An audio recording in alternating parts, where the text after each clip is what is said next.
My dad was diagnosed approximately 7 years ago, which ironically was a year after I started playing in the Pro-Am hockey tournament. A friend of mine asked me to play, and it was a natural because I loved hockey, and I was looking for a new charity to support, so I didn't know that it would become a personal charity at the time.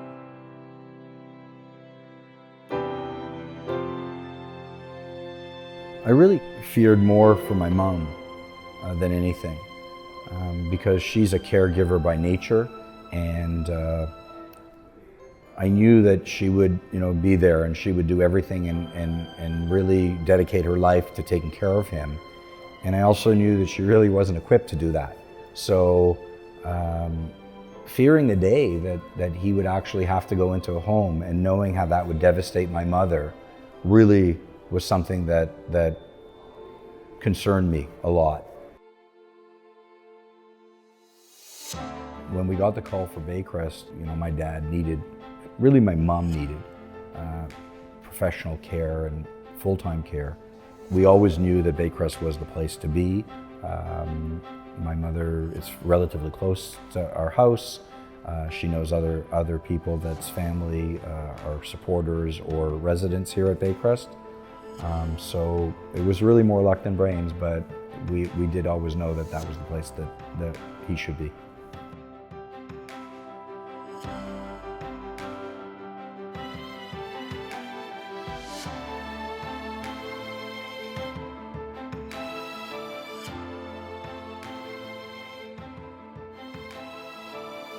When I was a kid, cancer was the scare for our parents.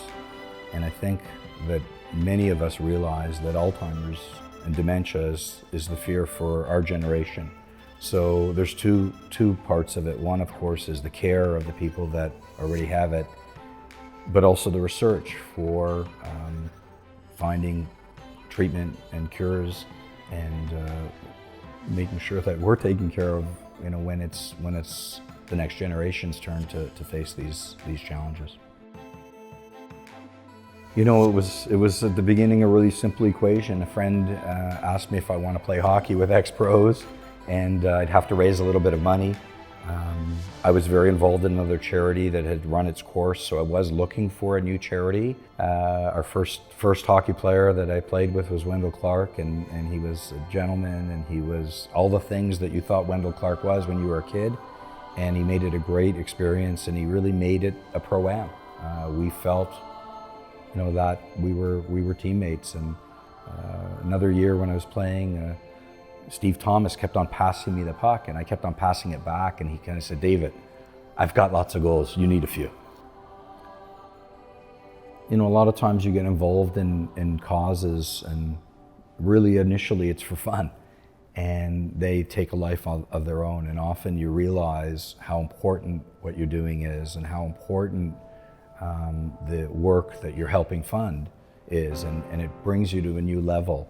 And like I said, you start off a lot of times doing it for fun, and it grows into you really being part of a solution. And I'm all about that. I feel very strongly that we have to give back, and that we have to do things that aren't only taking. And giving back is a really important thing for all of us. And when you have fun giving back, it makes it a lot easier.